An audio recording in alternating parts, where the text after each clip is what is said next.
Hi guys. Hello. We're back with another episode. Welcome back. Thank you for allowing us to tell you shit. Yes. Today we're going to cover a topic that we all get as trainers, and that is, but I eat so little and I still don't lose weight.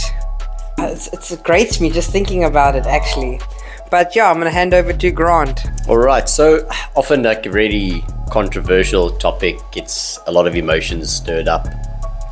Most of the time when clients sort of have that line of, but I'm eating less and not losing weight, the needle's not moving. There's a couple things you just need to really run through. Number one, it's very seldomly that someone has come to me with that line and is actually tracking their calories. Now I know it's effort to track, and to be honest, you don't always have to be at the point where you're constantly monitoring calories. Unless you're wanting to get super lean, or again where the needle's not moving, then you kind of go back to, you can get to a point where you have a roundabout feel of the quantities you're eating. But in the beginning, spend 3-4 months tracking everything you eat. Give yourself the actual numbers to work with, and I think most people are really surprised to see how much they're eating, because you'll find someone that is eating less for say 5, 6, 7 days in a row, like 10 days in a row, 12 days, and at some point there's like a real tilt, and the little bites here and there that people don't realize are adding up. The fluids they're drinking, don't realize where that's adding up. The calories we're not really registering that tend to add up to put people in a surplus or at maintenance. And then another part is being at a deficit, sort of seeing things move and then not move, and there's that saying like calories in, calories out, and yes, that is very much an oversimplified way of saying it, but it's not untrue either. There are nuances like hormonal differences, having certain chronic conditions that maybe that affect basal metabolic rate. Activity levels, you might find that all of a sudden the past few months you're actually far less active. So something to understand is like the concept of being at a deficit. That deficit is a moving point. It's not always going to be, my maintenance calories are like 2,000 calories and they will always stay 2,000 calories. That needle moves quite a lot, and that's where like consistent, and I'm not saying it has to be daily, you can go the option of weighing yourself daily to get even more on point with how that needle's moving by tracking weight gain and weight loss according. But even something like once a week, monitoring that and then just seeing, I've sort of been at this, maybe what I thought was calculated as a 500 calorie deficit last week, lost this much, and another 500, it's maybe not as much, and you can then sort of adjust according. But most of the time you find that people don't realize how much they're really eating. Like, take a genuine food and be honest enough about it as well. So being honest about what you're eating is really important to your coach. It's a moving goalpost continuously, and so that's when the coach can come in and implement strategies like, shouldn't be at a deficit the entire time, because again, there are going to be, your body is going to have a way of also trying to regulate. We've been like, in a sense starving, because that's what the calorie deficit is it's starving your body of energy and forcing it to utilize the stored energy it has. If I can just ask, can you explain to us what is maintenance, what is a deficit, and what is a surplus? All right, so let's start with maintenance calories. Maintenance calories is the energy requirement that your body needs in order to maintain its current weight. Then the surplus would be anything above that, which would then cause body weight to increase, obviously through storing excess energy in fat cells. And then deficit will be under maintenance, that will then put you at a net energy loss and force your body to then start breaking down the stored fat in order to make up that difference, so that your body is still, so it's not like, if your maintenance is 2,000, your body still requires 2,000 calories.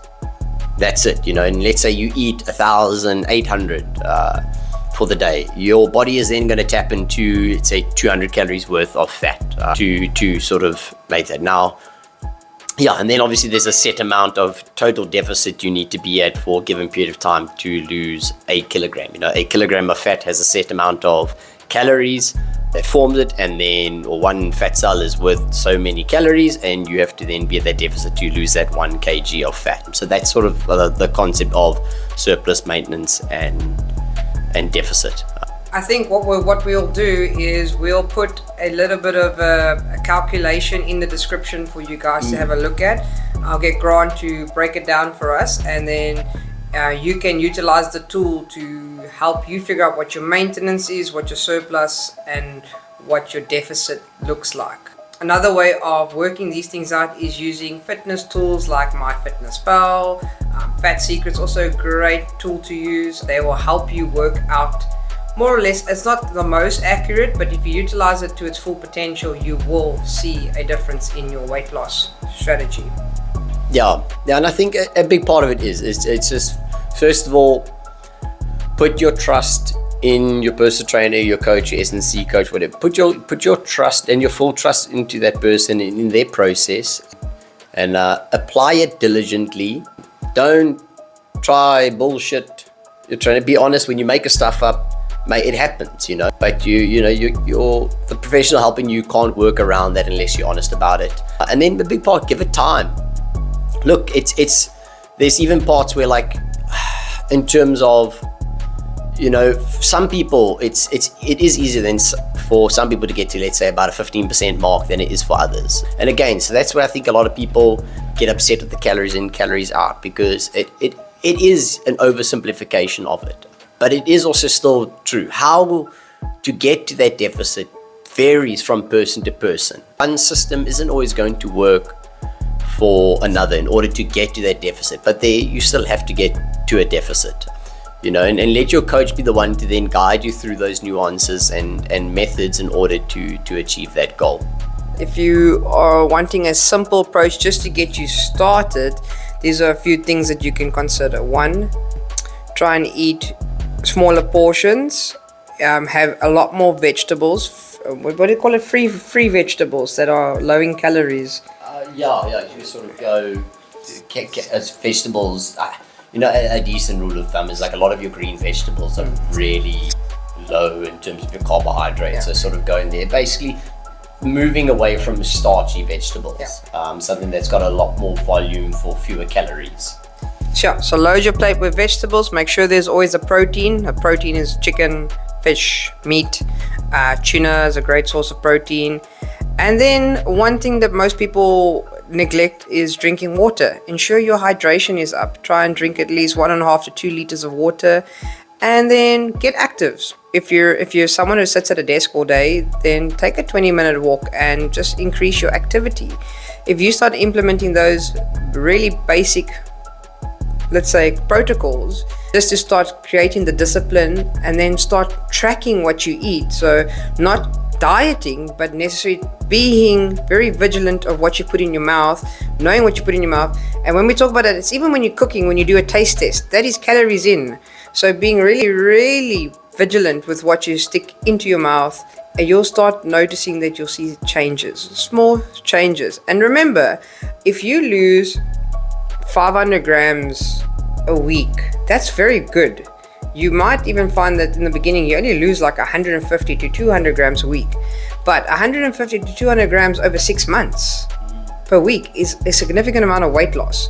So be kind to yourself, be very gentle, and understand that weight loss is not a straight line process. There will be ups, there will be downs, but as long as you be consistent and you keep to it, you will lose weight. And no, you don't have to eat a little. You just have to be super conscious about what you eat. All right. And that's that. If you like this, you enjoy watching us talk shit. We enjoy talking shit. We enjoy talking shit. Then give us a like, follow, and leave us some comments. Tell us what you want to hear us cover next. Yeah. All right. Have a great day. Bye.